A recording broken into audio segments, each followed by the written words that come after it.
We're seeing a lot more holding offers right now. I'm seeing bigger price points in my area. Last night, another property, listed super low. Had 53 offers on it. So super crazy.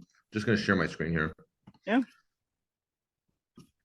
So just to show you guys what's kind of happening in the last couple days. Oh, that's way too much. Okay.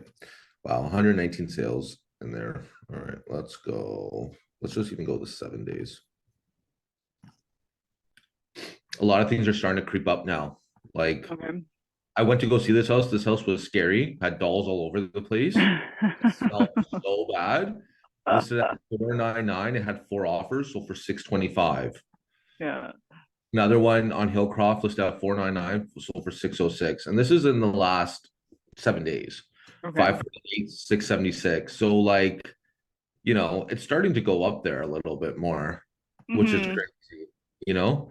But that's kind of just what it is right now. So if you have buyers, telling them right now that the market has caught on fire and it's growing a little bit more, now's the time to really purchase if you guys are ready to do it. Like, it's only going to get worse and worse later on, in my opinion. Yeah. Spring market will start bringing some inventory, but the inventory is not as high as it should be still. And I think that the demand from a lot of people still waiting to get in. Like this one, like 870, like that's crazy for a 3-bed 3-bath. I mean, it's nice, don't get me wrong, but like, Yeah. 110K over asking. Whereas if we saw like from here, let's say from the first, let's say to the 17th, you can start seeing things go under asking. So this is the problem when people look at this. This is the problem when people start waiting until everyone else does it. Literally, not even look, everything was selling under listing. And that's how fast the market can change. And I don't think people really understand. Like it was a little bit starting to get a little bit more, but you can start seeing a lot of under listing stuff. Now, like things are selling 50, 75, 100 or more K over asking. Yeah. And what are the dates on that one? Like, what are they? When were the? So this one was 7. This one was Okay. 7. This one actually But when had, was it listed? When was it listed? Is this sorry, just like? the 16th of January. Oh, okay. So January we're looking at. Like the first, yeah, January 1st to the 16th. And usually that's like the lowest point of inventory. And usually like what's happening now would happen then. But it's just interesting. You know what I mean? So no, it's a little bit more buyer confidence, really, right? Is what's happening as well. 100%. And I'm seeing a lot more people coming out of the woodworks now. So, these are like things to do when you're looking at, every day. If you're not doing that now, every day before you start making calls, you should just be catching up on like what happened yesterday, how many listings are happening, just to start gauging a little bit, right? Like right now, it's what it is. Just 10 o'clock. And like there's already 4 new listings in Clarington, 6 in Oshawa, 5 in Whitby, nothing in Ajax yet, and then 3 in Pickering. So like more and more things are starting to come up now, which is really great. But it's important for your prospective buyers to kind of understand what's happening. The problem is like most people don't listen to your realtor, right? Like, I have people like that, but it's just like, they have to experience a little bit of pain. But I feel that as long as you start showing people the numbers and like showing experience on like what past sales have happened, how we can guide you going forward, it makes the process much easier. But I mean, at the end of the day, some people just have to still go out to see the properties, lose, and then they'll start listening to you. Right? But it's super important to do that. What are you hearing on your side, or any kind of support that agents are looking for and stuff like that, on your end? Or is it all still it's all still roughly the same. Like, we're definitely seeing the, leads are picking up now as far as people going back online and searching. It really depends on, of course, what they're looking for and where. We still have those people that are in their own little world. Of course, those ones where they're still hoping for yesterday's pricing in today's market. And so there's that little bit of a struggle, but you're still hearing a lot of people waiting, right? There's still a lot of people waiting, Right. As far as, waiting for those interest rates to drop a little bit more. Because again, it does, for some people, definitely they can take advantage of these interest rates. It doesn't hinder their buying, power too much, and they're willing to sacrifice. And get into the market now, right? Like before there's the extreme competition out there. I was actually watching a brief section on the news last night, and apparently what they're saying is with the buyer confidence, we're not seeing as many fixed term mortgages right now. A lot of people are going into shorter terms. They're doing the variable because it can only go so much more. They have that flexibility, Exactly. but everyone's anticipating the rates to drop. So Exactly. I think there's a lot more of that. They're seeing a lot less, fixed term mortgages that are out there just because people know they're anticipating that drop. Yeah. So let me ask, everyone in the chat today. So, like, what are you saying to your buyers or sellers? But let's say for buyers right now, what are you saying to them when they're saying, there's no pressing time, or I'm just going to wait for the interest rates to drop and then go from there?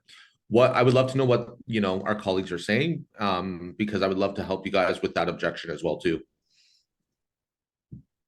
I don't want to just give you the answers. We're going to critical think right now. So, question: if I want to wait, the window is closing quickly. In what regards? Yes.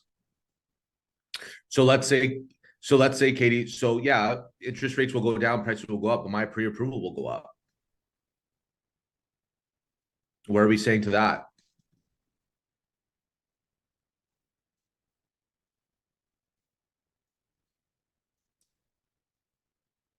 I'm just waiting for some chats because I know people are texting.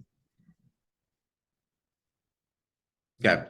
So I'm gonna hop in. So basically, like let's say, okay, Mr. Buyer, I understand that you want to wait for price to drop. I mean, interest rates to drop, and then that will push up your pre-approval. But the question you got to ask yourself is how much more is your pre-approval going to go up? If it's only a 0.25%, which is a huge help, how much more does that mean? Are we talking about another 10 grand, 15 grand? Now, do you think that you'll be able to compete with people who are already a higher budget and now that can that can go a little bit more, which will aka beat us out, right? And the frustration is going to be there.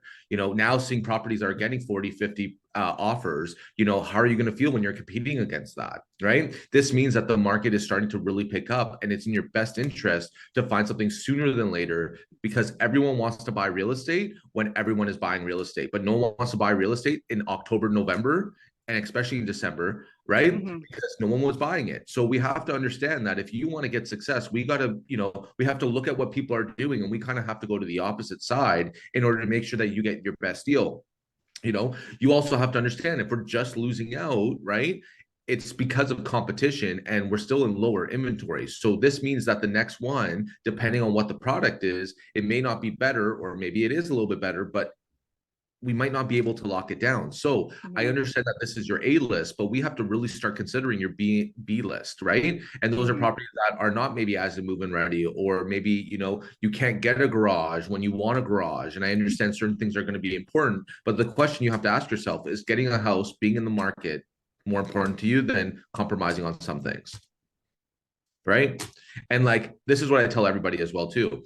At the end of the day, cool, I understand that you don't have a timeline, but there is an invisible timeline happening, because just like, Robert was saying, how the window's closing quickly, is the market's not going to wait for you, and you're going to feel that you have all this time, you have abundance of stuff. But what we don't realize is that, with every sale and more demand happening, it's only going to push you further away from what you really want. And then guess what? You're going to be stuck. So the question is do you want to not take the opportunity, or do you want to be stuck later on and be kicking yourself in the butt? Has there been a time where you should have made a decision and you chose not to? And did that decision not hurt you? Yes, it did. So why are you going to let history repeat itself again?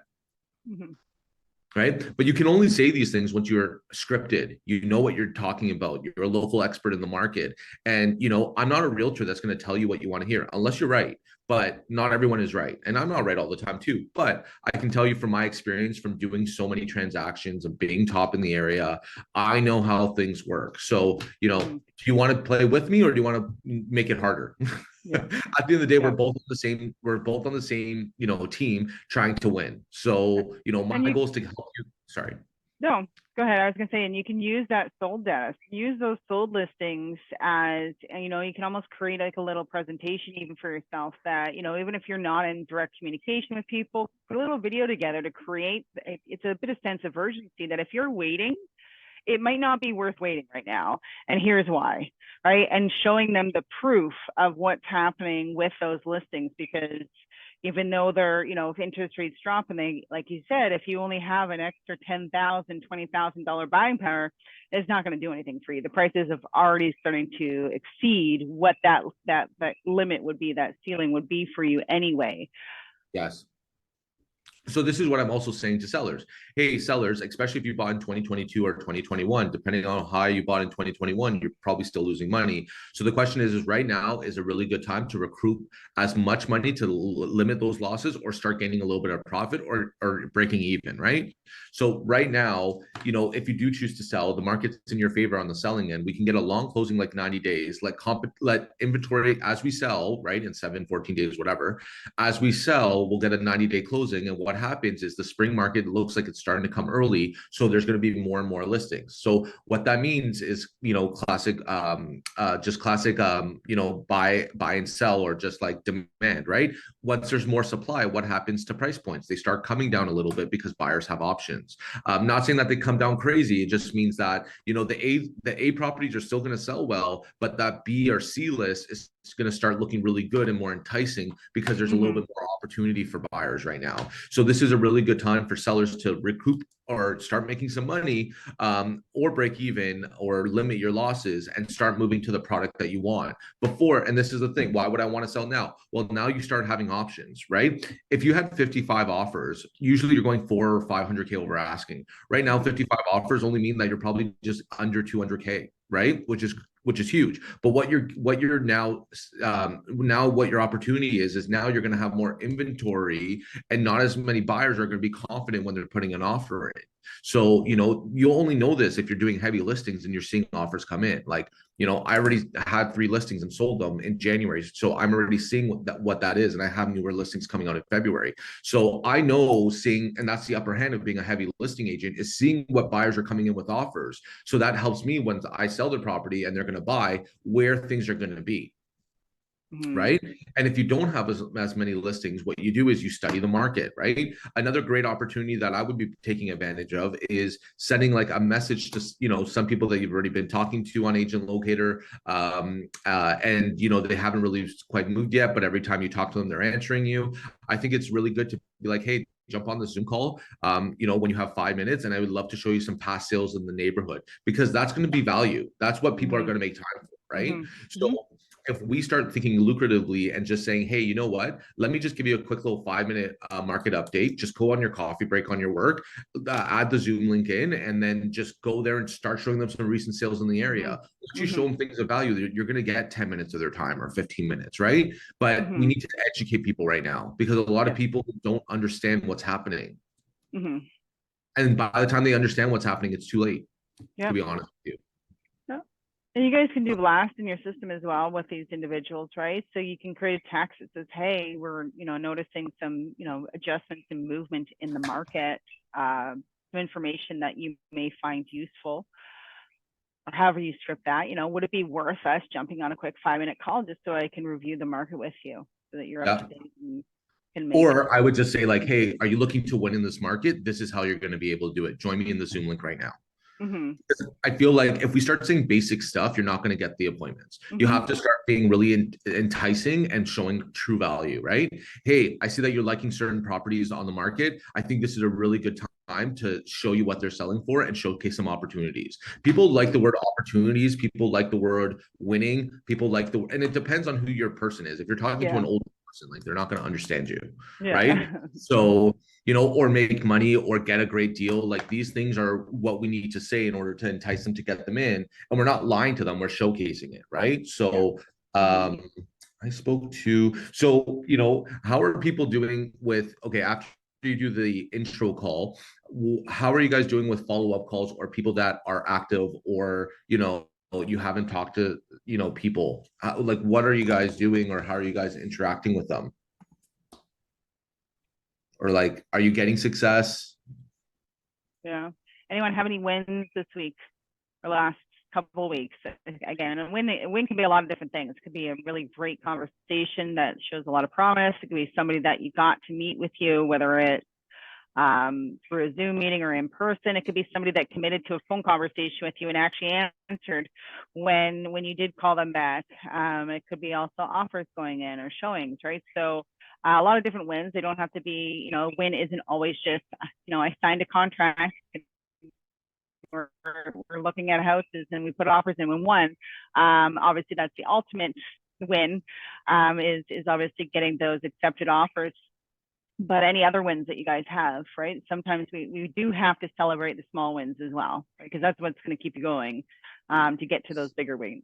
And small wins are people answering the phone. You're having a 3-minute conversation with them. You're building rapport. Like that's wins, right? Like you're not going to call the phone and they're going to say, oh yes, I'm ready to buy or sell. It very, very, very rare that happens. But that only happens when you start making hundreds of calls because you start going through so many people, right? That, there are people there, but it doesn't happen like that. So, I think, especially if you're newer to Agent Locator and online leads, I think that you should count your wins as even talking to someone on the phone for 2 minutes or longer. Because that means your intro scripts are pretty good. Your intro scripts are pretty good. It means that you're actually not sounding like a robot and you're communicating with them. And then you're ending off on a positive note. Yeah. And you have to build that trust. So like Robert here says he's got his buyer client's account on Whitby by showing the comps like Nick did to show the value, right? So it's building that confidence and the trust as well. So when people feel confident in what you're telling them, right? And again, Robert, showed them proof as well. This isn't just information coming from my mouth. Here is exactly what's happening, and you can see and identify that for yourself. Exactly. And then what you can also say too on top of that, so great job, Robert, is listen, there's a lot of agents right now that don't know how to do comps. They don't know how to, really showcase opportunities in the marketplace. And that is your competitive edge when you're working with me, right? I'm going to be able to spot that. Just like a stockbroker, if you invest money in a stockbroker, like 50 grand, and then they make you another 50 grand back, are you not going to work with that person again? Right. You would agree that there's not many people that can, understand the market and make you have wins. You understand that, right? Okay. So this is why you and I are working together. And this is why you and I are a great team, because I'm showing you opportunities firsthand and you're taking my kind of lead, and you're going to start winning, right? Like I'm not a person that shows 100 houses, 50 houses. Like you're crazy if you're doing that. Sure, I'll give the first couple ones freebies to let them figure it out and let them lose. But then, like, it's your job to not make it frustrating. If someone has a tough budget, different story. But still, you have to showcase, like, hey, your budget is very, very limiting in these areas. You need to, if you really want to be a homeowner and you want to start building some equity, which I would definitely do, I would start looking outside, the major cities that you're interested in. Yes, this is hard, but all you need to do is start building wealth a little bit, and then you can move back to the city. Right? Speed calls back is important. Follow calls. Why do you find to make follow calls day, evening, random times? So I don't think that's a silly question. Sorry. So just educate me here. I know speed to call back is important, right? But I think new lead. I think she's talking like in comparison to a new lead, but versus your follow-up leads. Like when do you find is the best time to call them? Day, evening, weekend, random, anytime? I would go to, okay, I'll show you that. But I think what I would go to is I would click to see who's been recently active on my website, right? Because you can see when someone's logged in or viewed. And I would look for the last ones that's been 24 hours. 24, 48 hours, depending on how many leads you have. Because those are the people that just recently looked. Exactly. I do that and call the last ones that were active, which is great. But then I would also circle down to someone, like, remember, these leads are 3 to 18 months out. So if you've been doing this for a while, you'll probably have leads that are 6 months, 8 months, 10 months out that are not probably active, but they probably either bought, sold, which sucks, or they just haven't really they lost interest. So those leads are gold because once you spark them again, there's no competition because no one's calling them, and those are where the opportunities are. Then it comes down to scripting, and it comes down to building conversation. So I'm going to share a conversation that I had with someone. She's been on the website. So when I had the team, this was a team lead, or my lead that I gave to my member. The last conversation was in April, and now it's February, okay, of the new year. So this is what I did to have a conversation, and I just saw that she was recently active in the last 24 hours.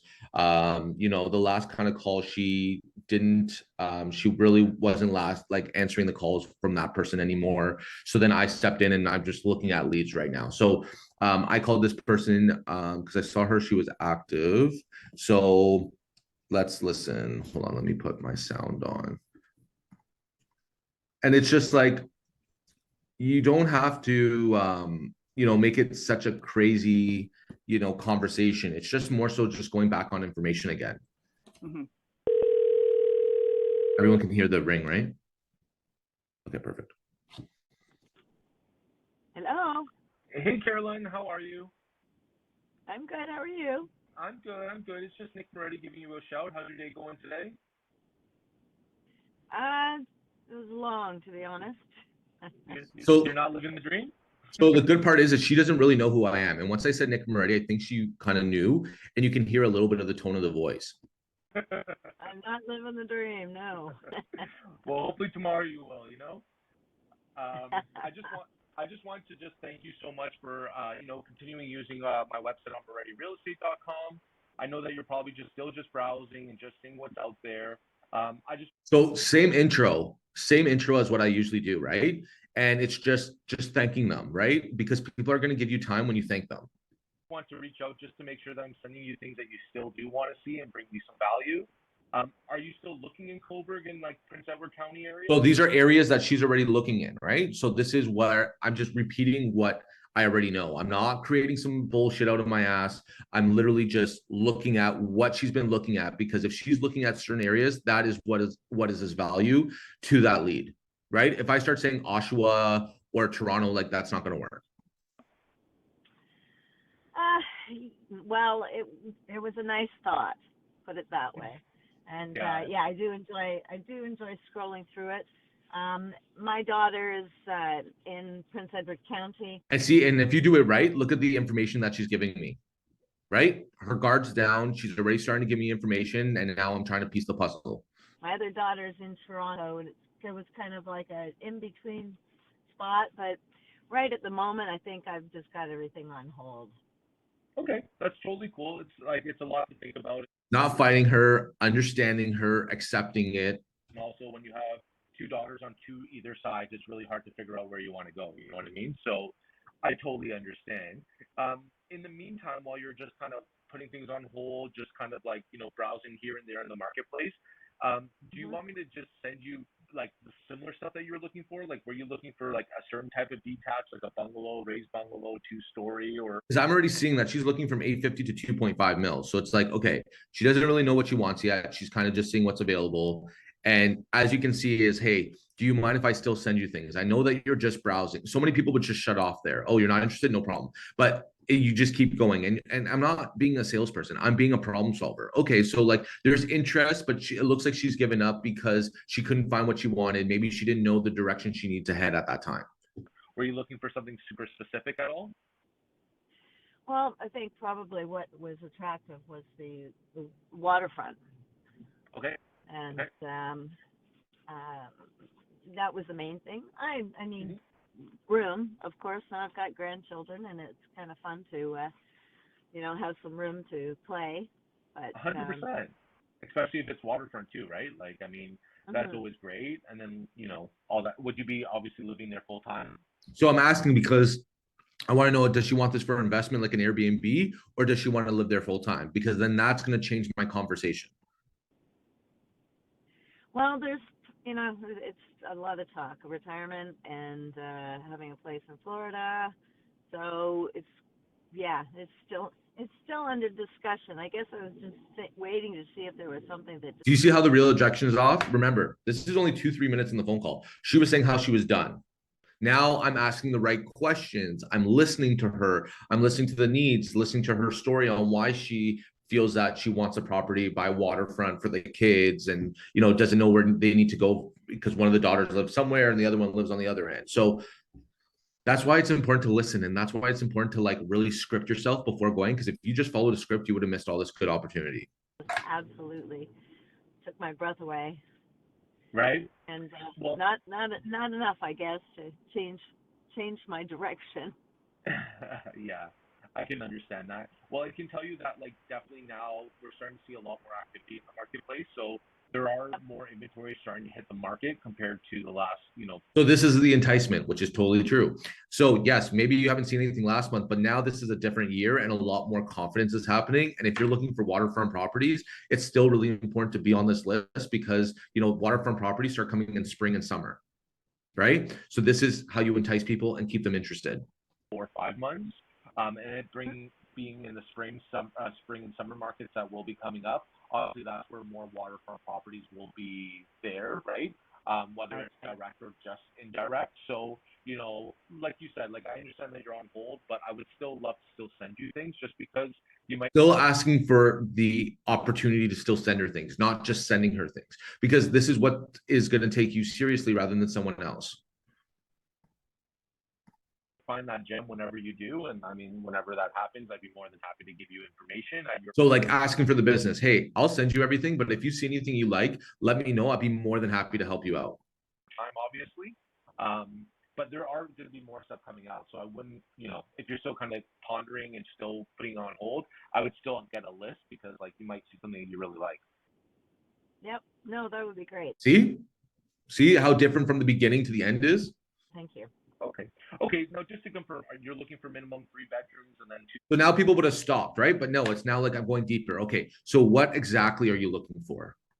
Bathrooms and like a garage space, about like, 1.5 garage. plus. Yep. Okay. And now, what was the price point that you want to stay in between? Just so I'm not sending you like crazy things that, you might not want to spend. See, I didn't say you can't afford. I said that you might not want to spend. Because I don't know. Truthfully, she could have $100 million in her bank account. I have no idea.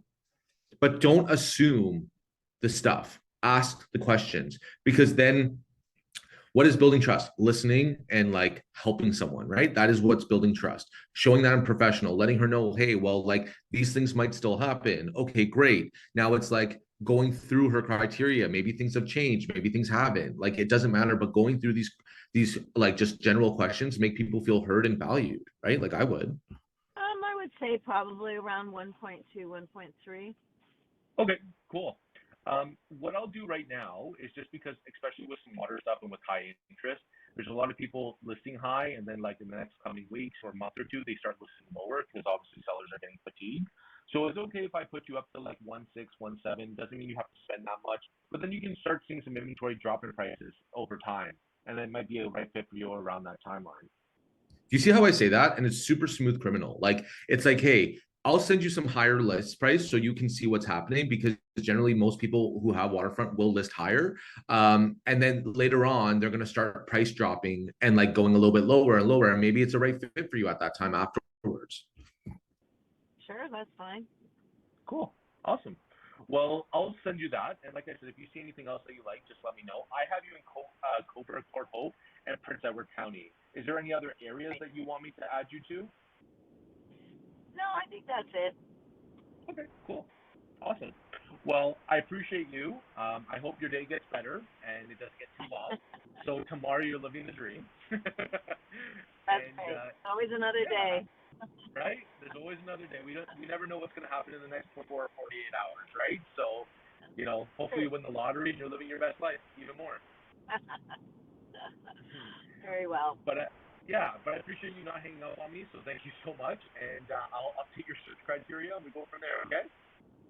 Okay, sounds good. Thanks for the call. All right. Yeah, you too. Drive safe out there. It sounds like you're driving, so drive safe, okay? Yeah, will do. Thank you. Okay. Bye. Bye-bye. So you can tell she's impressed because I'm very listening to everything. She didn't tell me she was driving. I could hear it. you know, whatever. What's really important is this lead came how long ago? 489 days. Mm-hmm. No one's calling her. That's No. why she gave time to talk. So like you got to go through your leads, and like no leads are write off until they tell you no or I bought already. Mm-hmm. Right. So this is what I would be doing. So I would look at just recently. So after you call your new people, right? New people that come in, I'd be looking at who has been on the site. How come? Yeah. So a lot of people. Oh wait, sorry, because I was like, wait, there's no way.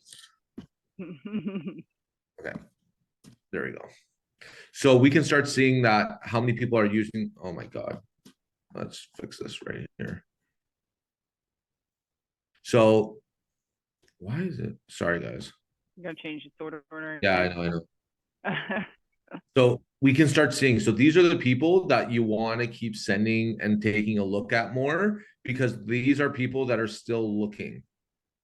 And most of these people are, as you can see, made contact. Like I've talked to them. I have my stuff in there. So like I have relationships with these guys, but like it's still going, right? I mean, obviously I have so many leads, but I mean, at the end of the day, this is where the money is at. And even if you go on like your later pages, like page 5 or 6 or whatever it is, and you're still 2 weeks out, these are still good opportunities to see what's up. So the longer they are, don't write them off. The longer they are, the better the lead quality will be.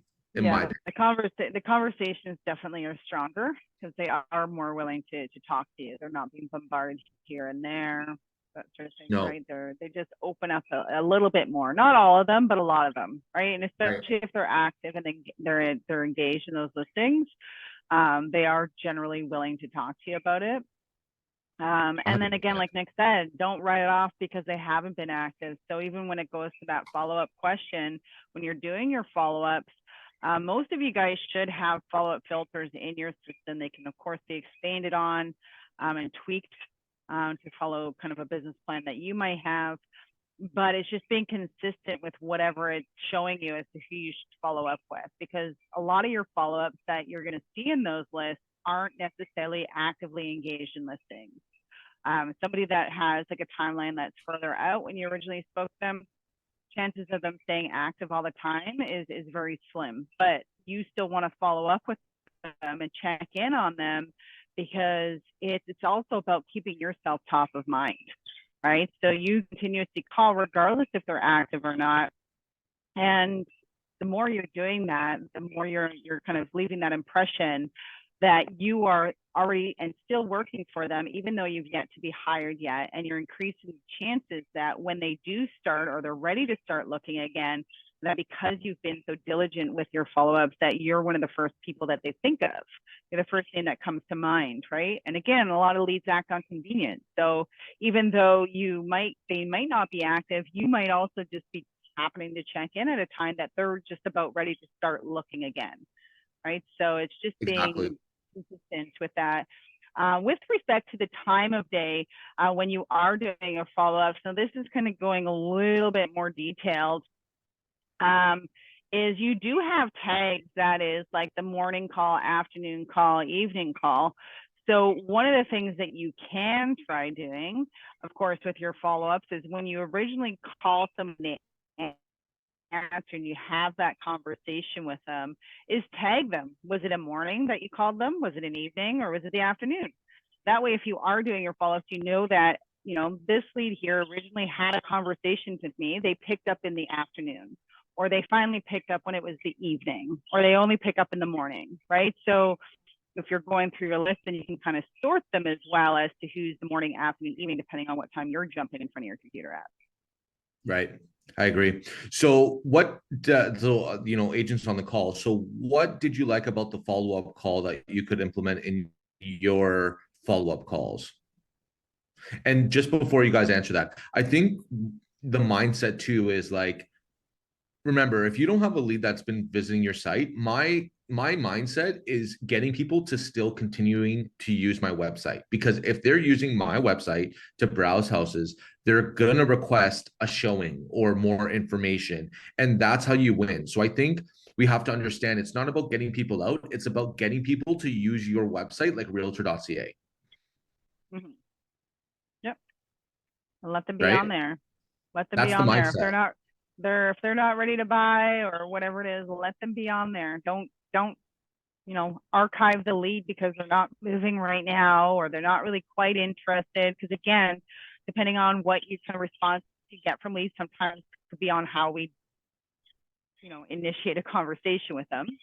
Doesn't necessarily mean that they're not willing to move at some point, right? So don't write them off. You've already paid for the lead. If they're in there looking at listings, so be it. If you don't have their phone number because it's invalid, just leave them.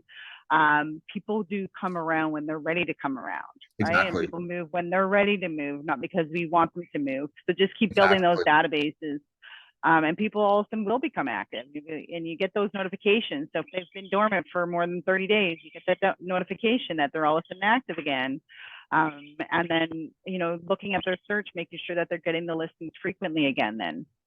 Right. So what would agents like in the follow-up call that they can implement, or, anything like that when you are doing those leads or trying to follow up with people?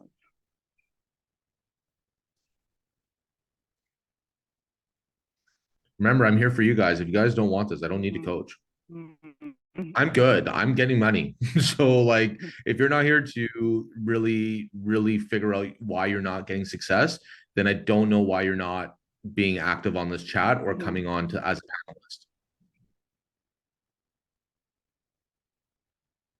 I think for me, when just listening to that call is pushing through the conversation. So originally, when she answered, she sounded like she did kind of recognize who it was that was calling you back, or calling her back, I should say. But when she said that she was, everything's kind of just on hold, that sort of thing, right? Obviously she's having a bad day. You didn't let that end the conversation.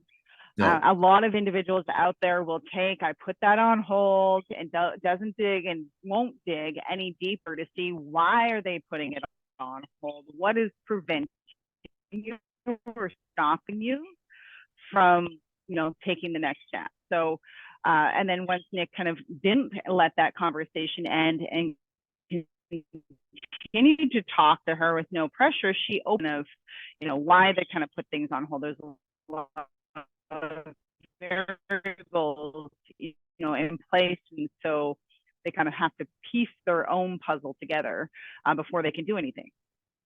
Right. And that's what it is. Remember, these leads are going to give you every excuse, whatever they need to do to get you off the phone. But if you continue with your script and have value, then that's where it is at, right? Like, remember, you're a problem solver. You have to figure out how to chat with someone and how to give them value still. Because remember, most of these agents or most of these leads are not going on your website. They're going on a bunch of other ones, right? So maybe you might not have the right conversation or the right personality for that lead, but someone is going to close this transaction. Why won't it be? We're going to kind of like grouchy, but like, they're grouchy because they're frustrated, right? And we have to understand that people are frustrated with real estate. We got to understand that, people don't understand how to do real estate. We have to understand that people don't buy and sell every single day like us as agents, so they don't understand. It's easier when you have someone that is experienced, but also not really, because they think that they can do things their way, right? So we just have to understand that our goal is to educate, get people comfortable. Once people are comfortable and there's trust being built, and you show them value by comps or whichever, that's when everything will start working into your favor and they'll start listening. Right? So what are some objections or some roadblocks that, whoever's still available in the chat, are facing? If anyone wants to come up as a panelist, feel free. I feel like that's better. So you get to hear everything. Remember, this is a safe space. And yeah, like that's what I would recommend. I'm going to say as well, one objection I imagine a lot of you guys are getting, because let's face it, we see a lot of first-time buyers coming into the website, people's goals, ambitions. it's, you know, the market's hard for many to achieve.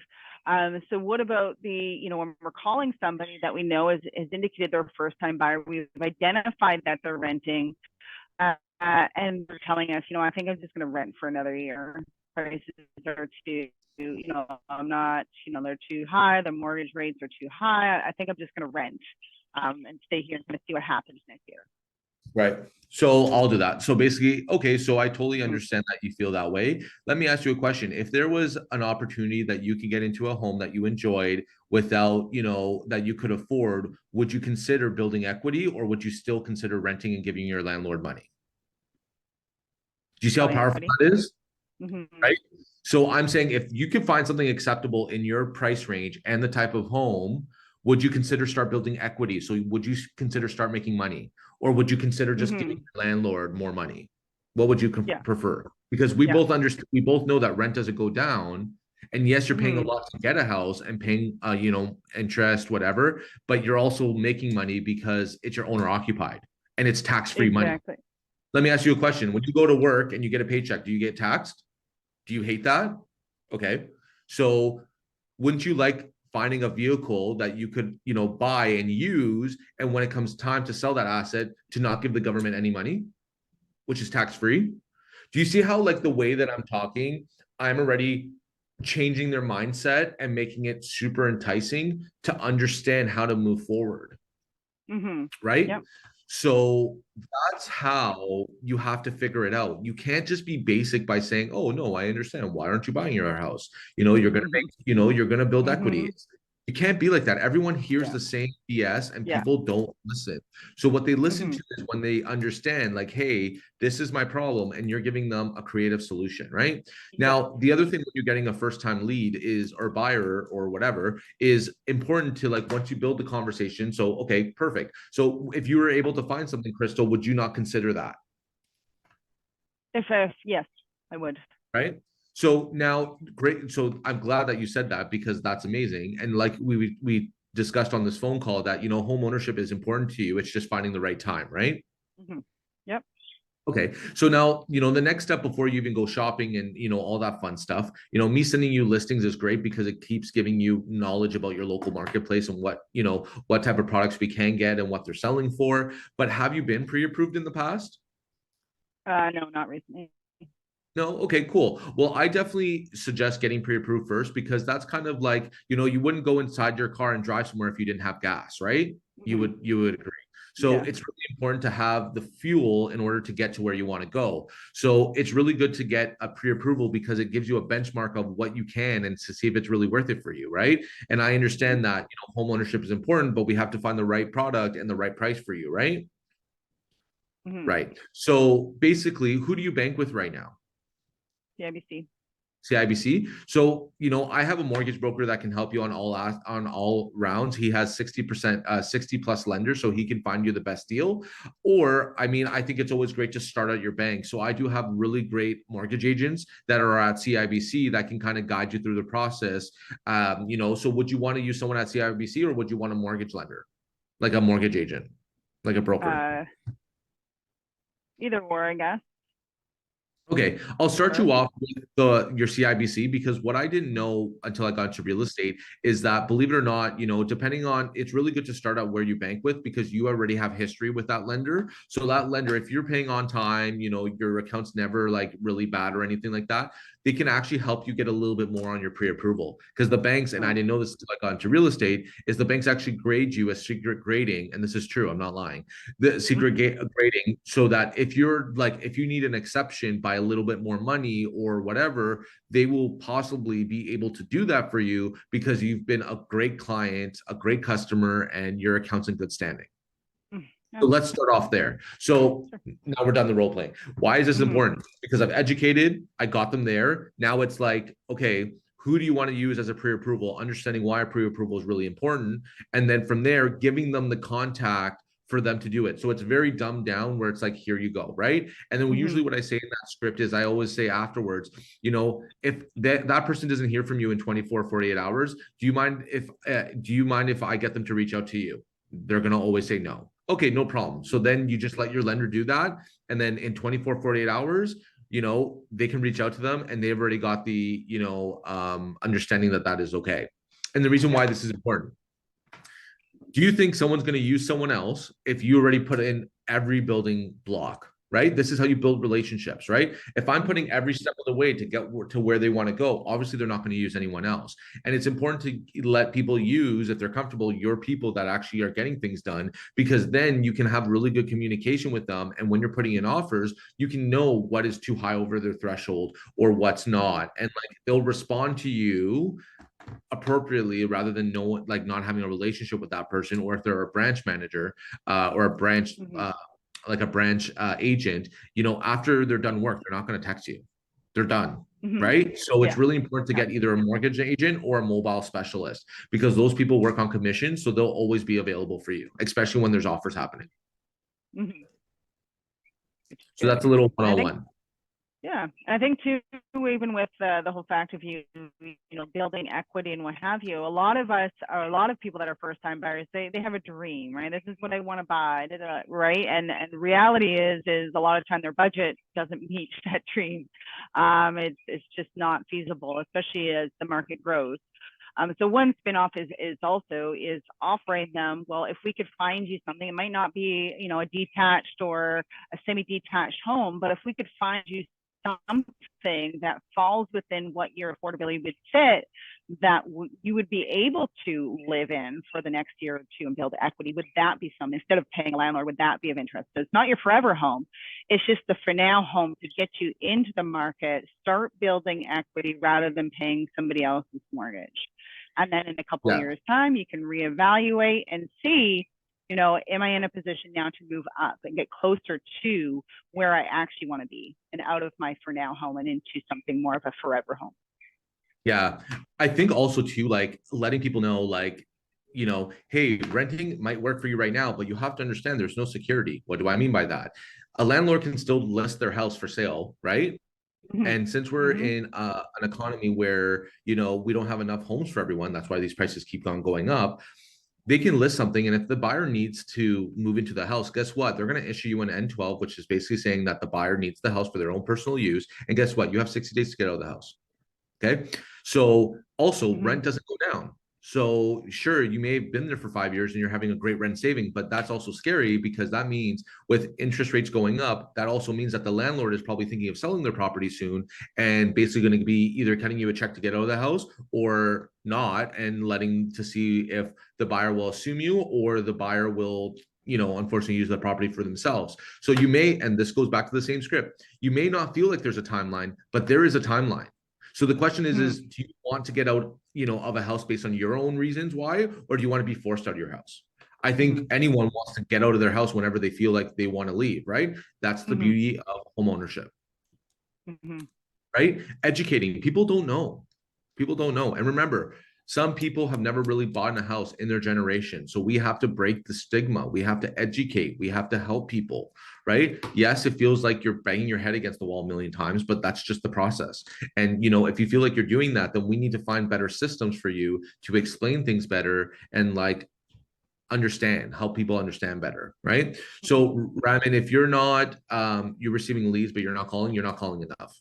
You can't tell me that there's not one person that's not answering. You need to be calling for at least 3, 4, 5 hours a day, and I bet you someone will answer the phone. And if you don't have enough leads, then raise your budget. I mean, it's a pretty simple equation.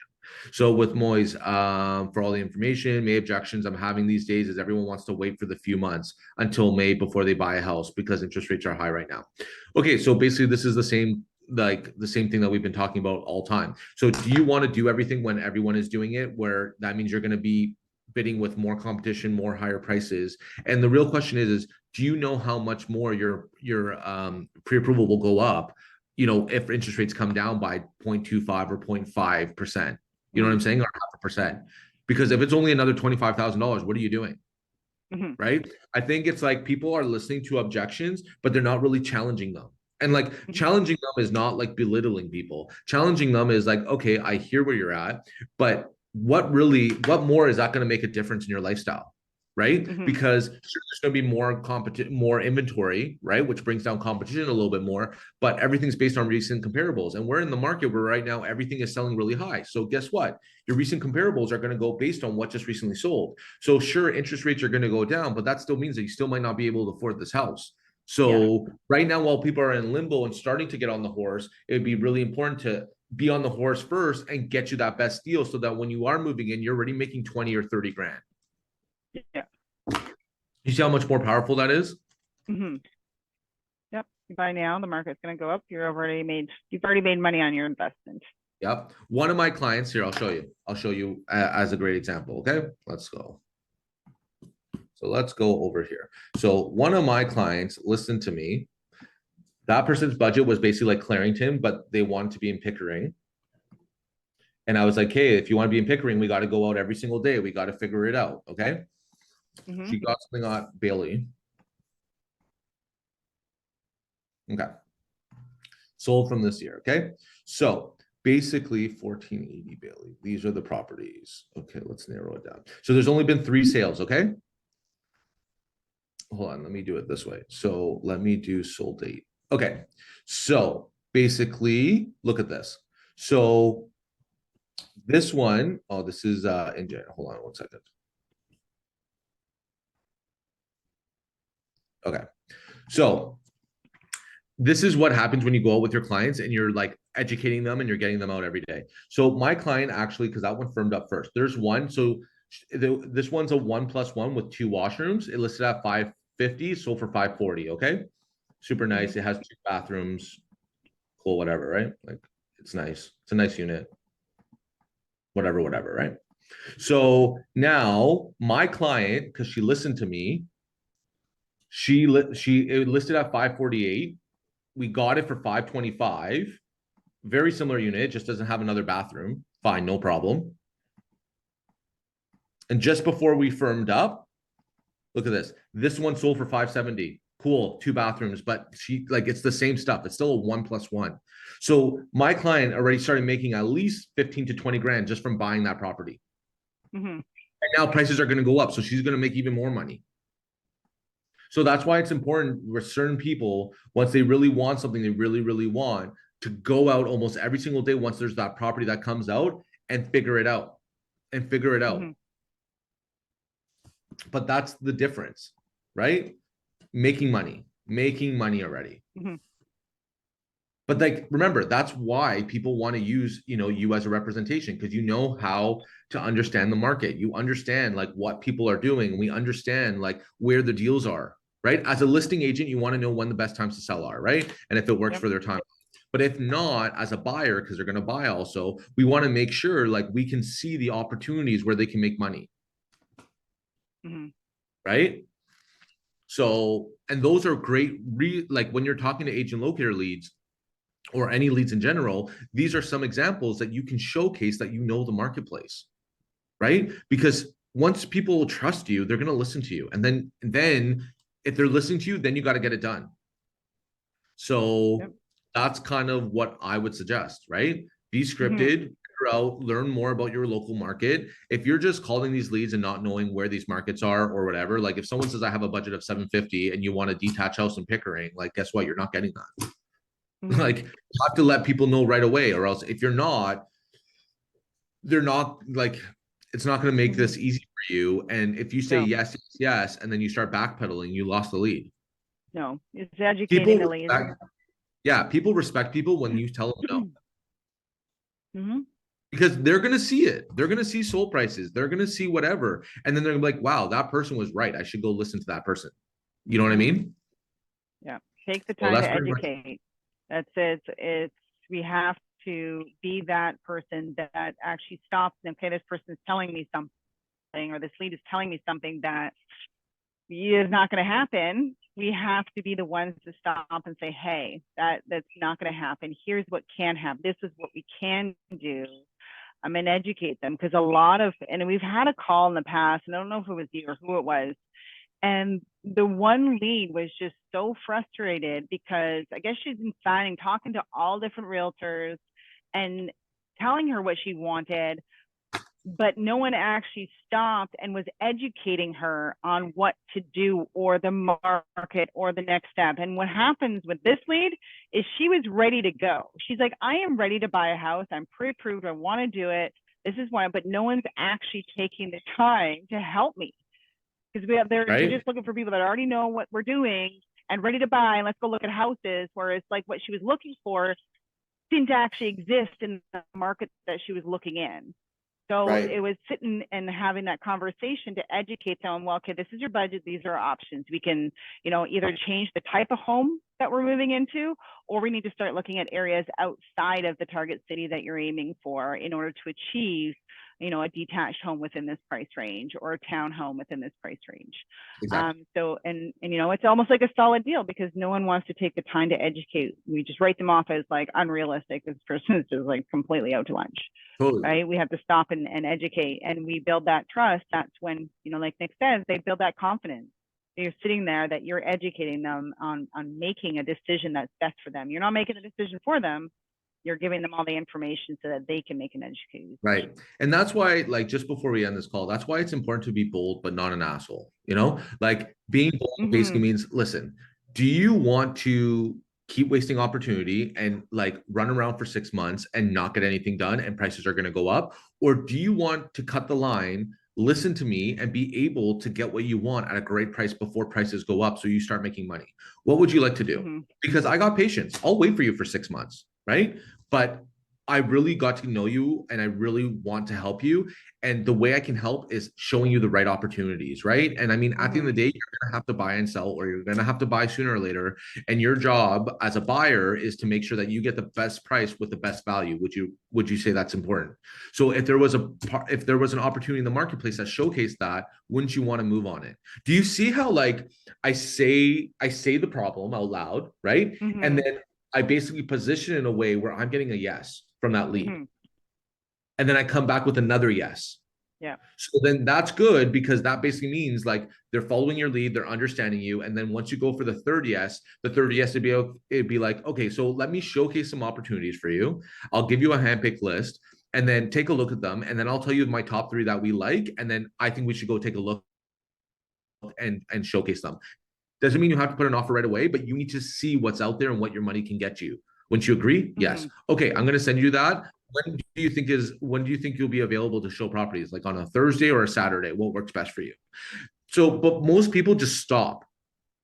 They stop after that yes and be like, okay, no problem, let me know. No, you build the expectation. You let them know how you are going to communicate and what their expectation is.